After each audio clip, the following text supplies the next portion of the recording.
Today we are doing one religious founder, Prophet Muhammad, and his religion, Islam.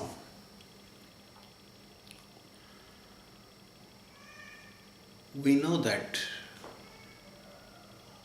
the religion has become very controversial in recent years. A lot of violence being done in the name of religion.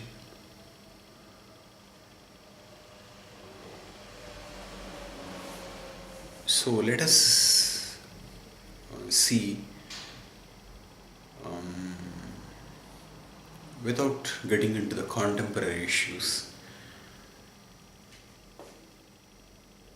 how others have a problem in actually feeling for this religion. We can take others to be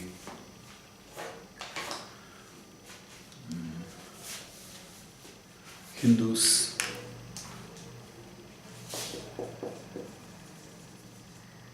Buddhists,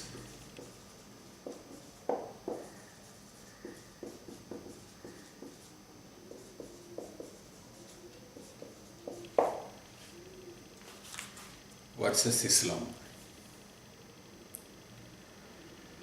See, there is a problem of communication between these religions and this religion. I think there are some essential differences.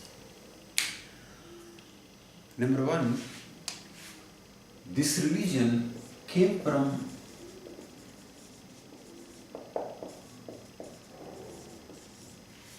very primitive society.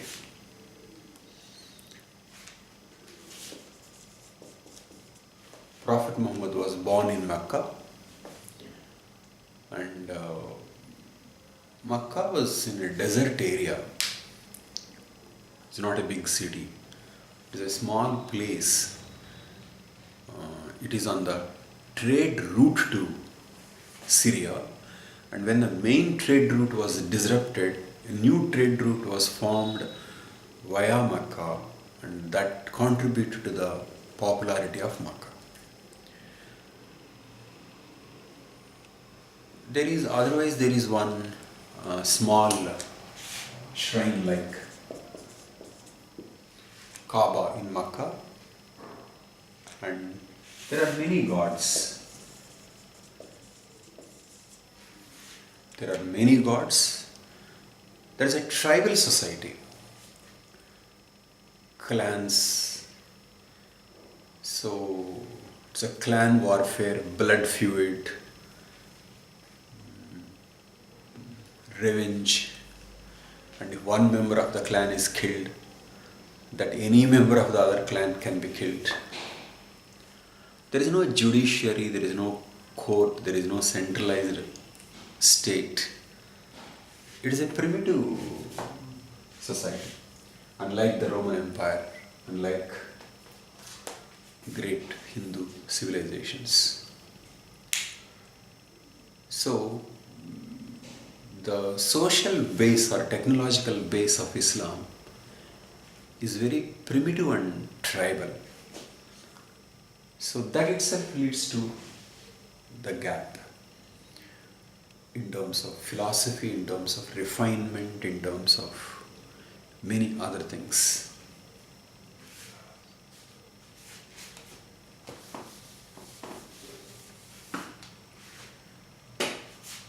And second thing is, these religions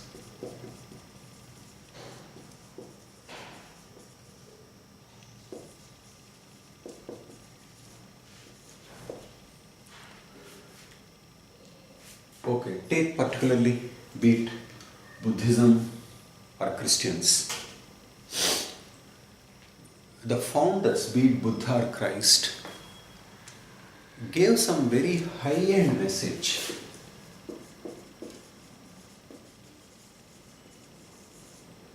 High-end message. And they confined to religion.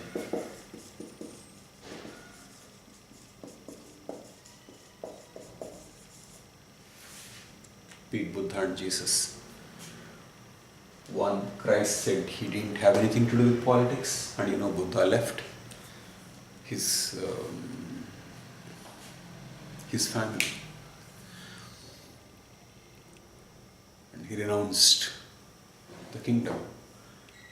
So there's a high-end message, very general, and there, in the sense that these people focused on some kind of a moral message in an advanced society, and that moral message is high-end and religious.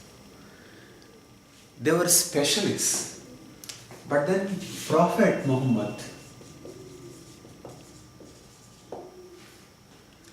is not like that. He not only came from primitive society, but he was a trader,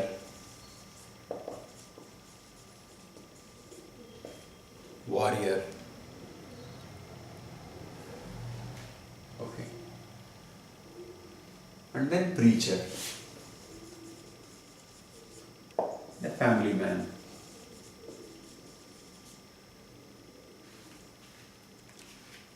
He's a warrior also.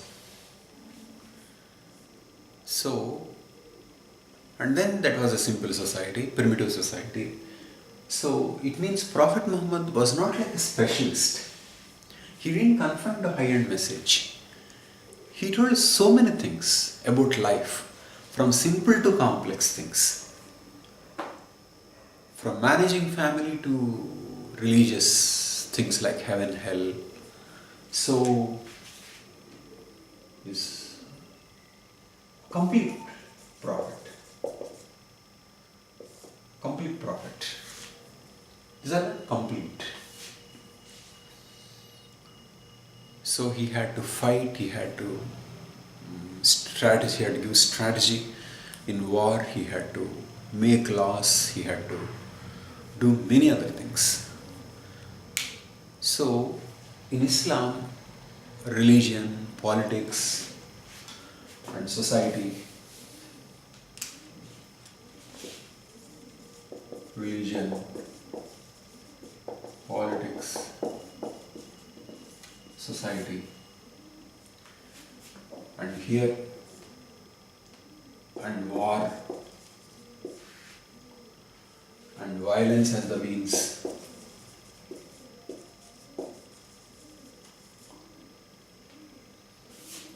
All linked in Islam. So Muhammad was pursuing religion, politics, giving laws, participating in war, which means being violent. So this is not the view of a religious man from Buddhist point of view or Christian point of view. Christ and Buddha were specialists, but Prophet Muhammad was complete. So Buddhists or Christians find difficult to understand that how a religious person can participate in war, can kill, and can order killing of, say in one instance, 800 Jews. So they were that's supposed to be more the qualities of more of a king rather than a religious person. So Islam is somewhat different from these religions like Buddhism and Christianity, and to some extent Hinduism, and there is a huge connection between Hinduism and Buddhism, big link.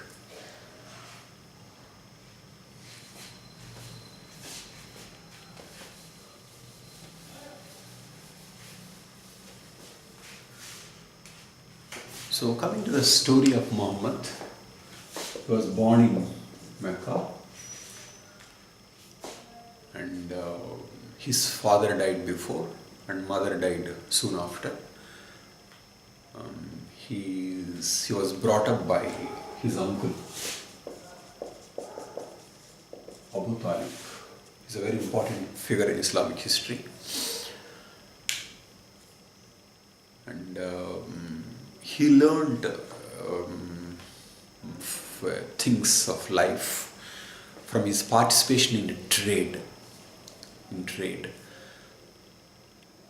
And he became a successful businessman. And when one woman who was 15 years older than him, Khadija, liked the way Muhammad did her business, she wanted to marry him, and finally they got married. So Muhammad was just an orphan at one time. He was in such a position that, Abu Talib didn't give his daughter to Muhammad. But later Muhammad could marry and be a successful businessman. So he had everything in life. But then Muhammad was not a materialist. His thirst was not satisfied. He had spiritual longing. He used to go to a mountain, Hira mountain, with his wife and children. He used to meditate. But once he also used to go alone, and when he went once alone, then God spoke. Recite. Next, recite. So Muhammad said, I don't know what you are talking about. So then God gave the first poem, that is Quran, which means recitation.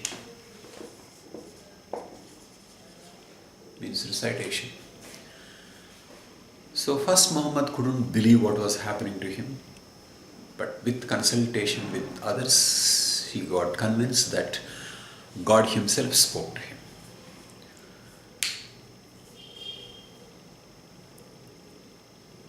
So first he didn't have such revelations for some time, and then he began to have more and more revelations. So these teachings of revelations from Allah, God, became Quran.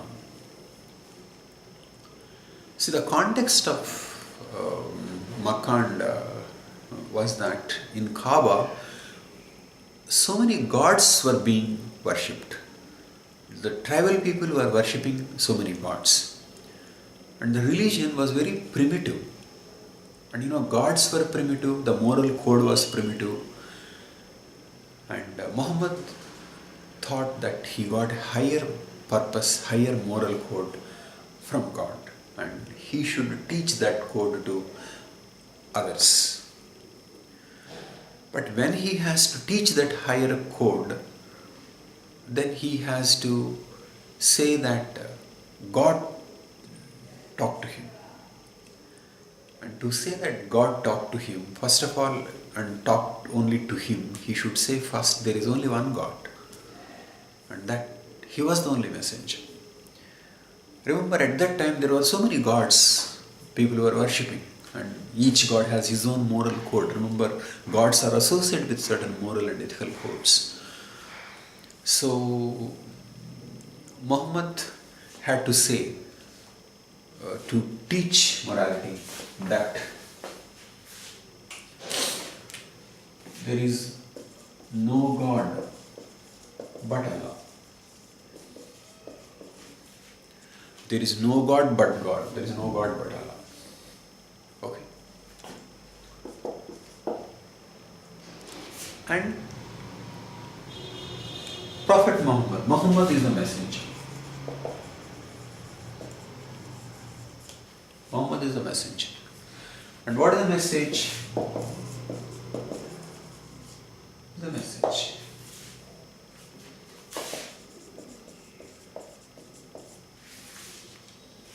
And you should follow the message. And if you don't follow, you will go to hell. Follow heaven. So submitting to the idea that there is only one God and that is Allah, Muhammad is the messenger and Quran is the message, is what Islam is. These are the basic tenets of Islam. And Islam means submission. Submission to God. Even the prayer is like kneeling. It's a submission to God. Submission to God. What is of importance here is that there is only one God. And Allah. The Allah was only a God in Kaaba. There was only a God. A God in Kaaba. But Muhammad made him as the only God. And this put him in direct confrontation with the Meccan authorities. Because if only Allah is God, how about others? Others have their own gods and they are worshipping. And if only Allah is God, what will happen to the management that is managing the Kaaba? They will lose income. Makkah itself will lose income. So it put in direct confrontation with Muhammad. And Abu Talib was asked to convince Muhammad to mend his ways. But Muhammad was adamant. The authorities only wanted Muhammad to say Allah is one God and there are other gods also. But Muhammad didn't want. Only Allah is God. Only He is the messenger. And what is revealed to him is the message. See, he had to say all these things because if he concedes that there are many gods, and then there can be potential many messengers and different kinds of moral codes. So Muhammad insisted that there is only one God and only one messenger, and Quran is the message, and the one who doesn't believe is an infidel.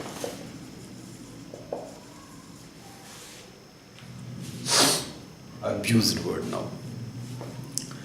See, the infidel in that context meant the one who is not believing Allah. But Muhammad is using this word in the context of the people who believed in other gods, pagan gods. But now the word infidel, not believer in Allah, to some meant people of other religions. It is not true. In fact, Muhammad had respect for other religions and the religions he knew. Judaism and Christianity. Do you know Muhammad called Jews and Christians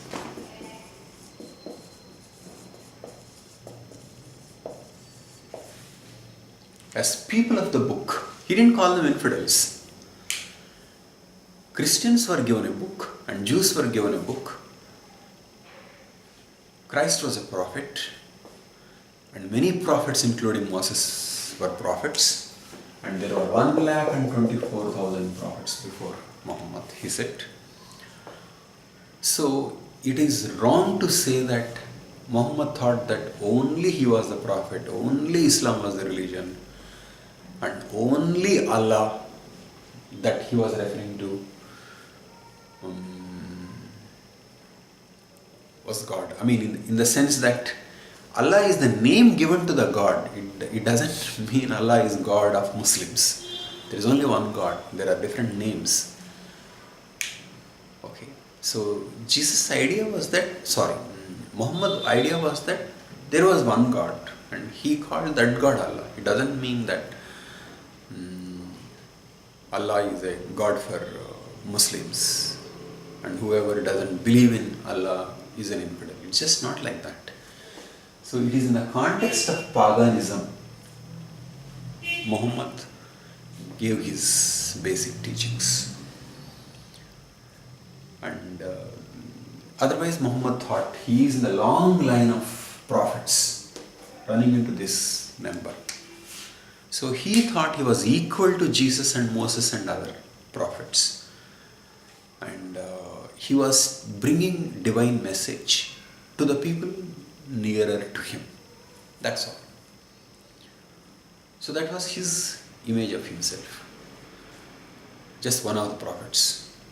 And he had such a respect for Jesus and Jewish prophets that Muslims are the followers of Islam. They used to pray in the direction of in the direction of Jerusalem for quite some time. Only later they changed the direction from Jerusalem to Makkah. So Muhammad's idea is that he is one of the prophets and others have their own sacred books, and he is giving a sacred book to his own people. Okay. But this brought him conflict with Meccan authorities, and even they tried to kill him. But meanwhile, Muhammad became popular, and people from a nearby place, Yathrib at that time, which later became Medina, came to know of Muhammad and asked him to settle in Medina, at that time called Yathrib. And Muhammad went there with his followers, and that's where he would stay for the rest of his life. And the year in which Muhammad went from Mecca to Medina is 622. It is with this the Islamic calendar begins. So what did Muhammad do in Medina? Medina consisted of different tribes along with his own people, Muslims, and then the Jews. There he didn't try to force Islam on others. He tried to develop a code, a way of living together, which some people call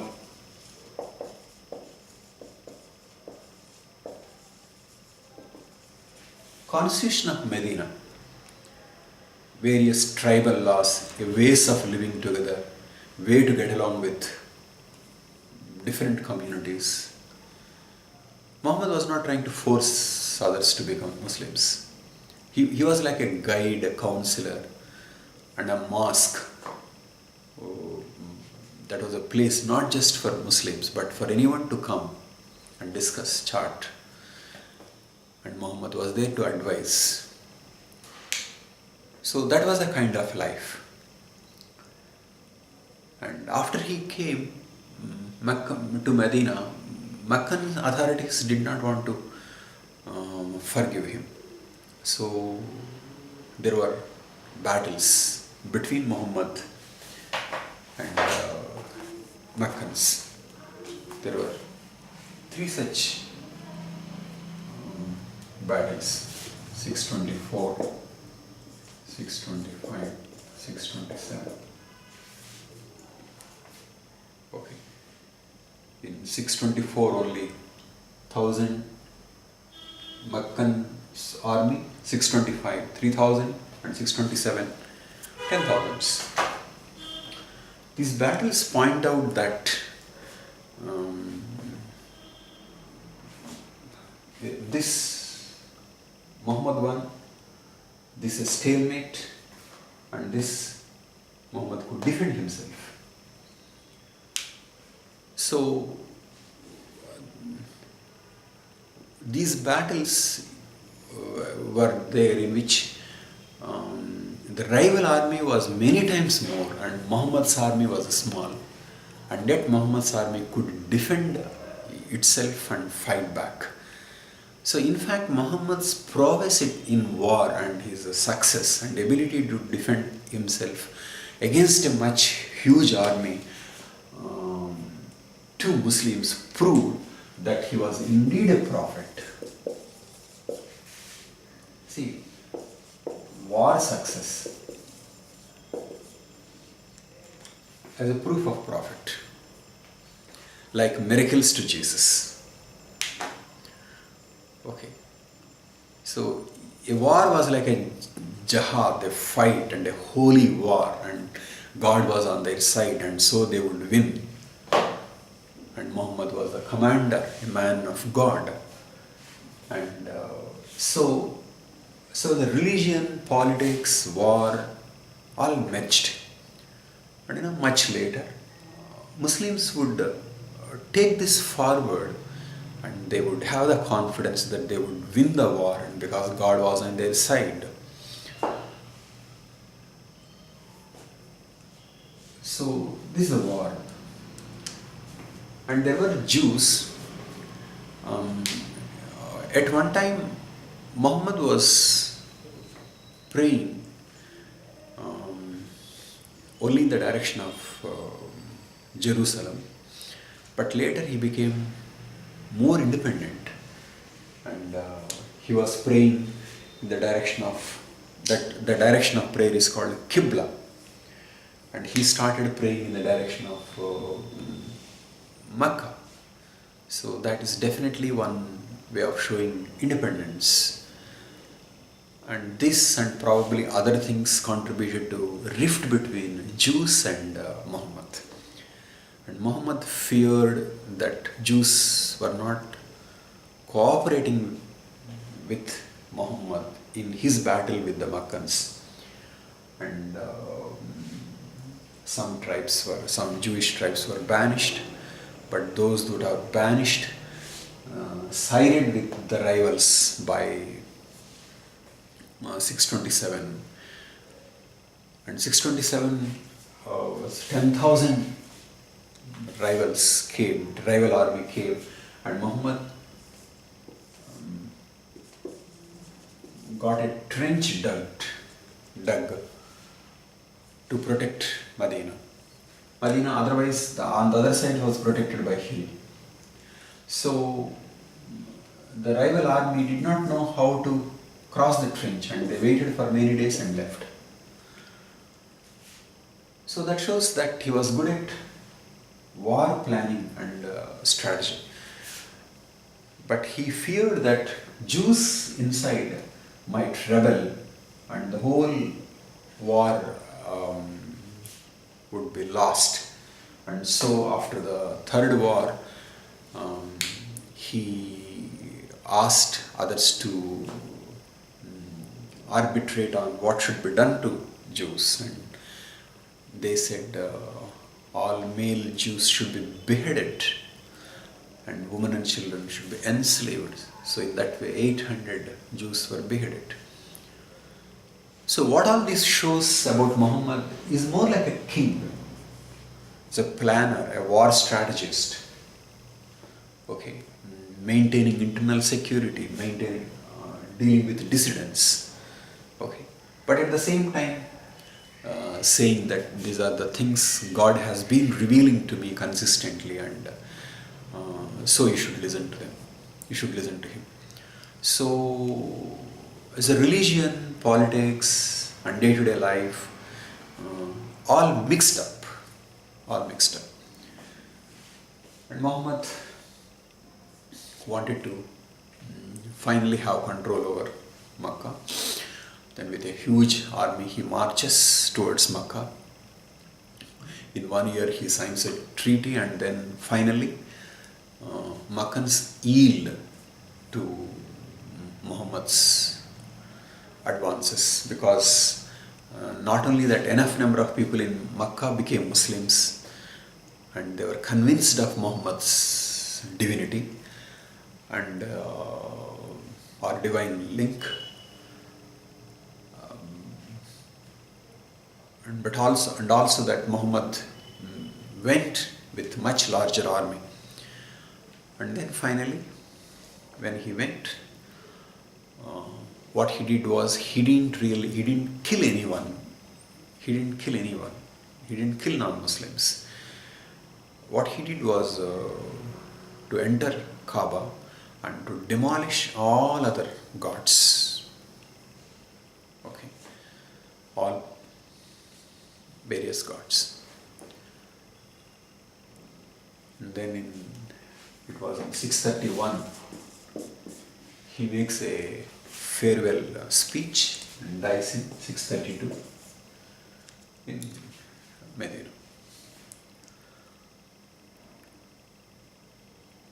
So,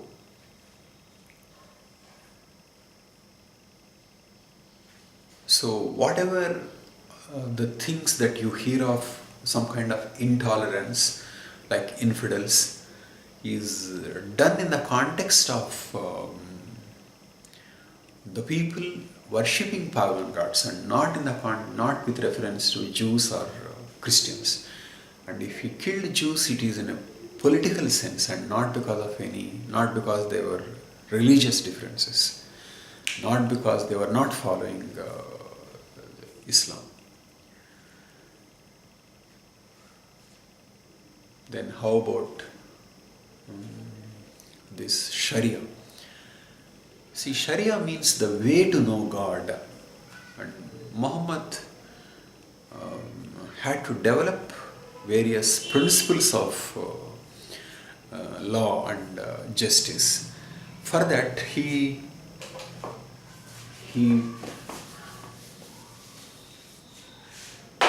made use of the old law. See, old law, because it was a very primitive civilization, was based on very great revenge and very crude measures. Amputation, for example, for adultery of a woman, she can be stoned. But what Muhammad did was, to the old law, he improved.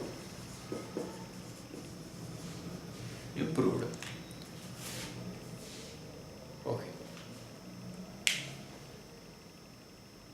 So there was no stoning, but Muhammad said woman can be lashed, and there were no property rights to woman before Muhammad. Muhammad said that the woman can inherit half of man's share. And then there was a slavery before, but Muhammad didn't abolish slavery, but Muhammad made that releasing people from slavery is a noble act.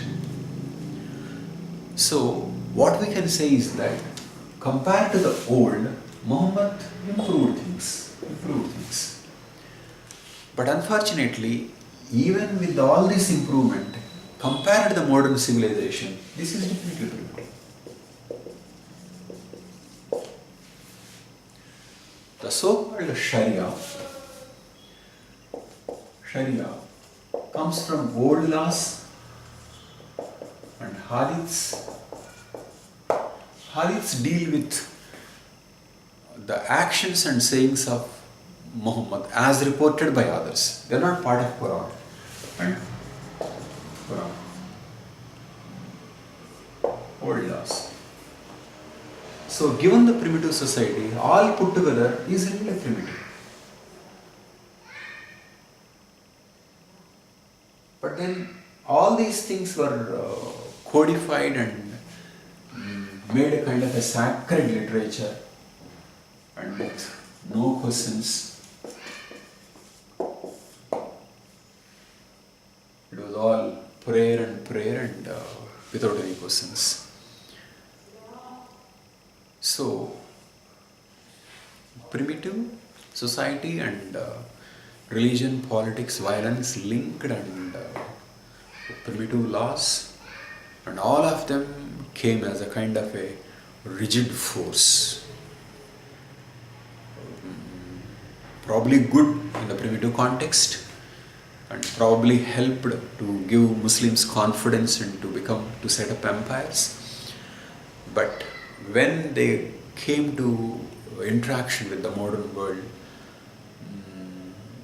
they seem absolutely hopeless case.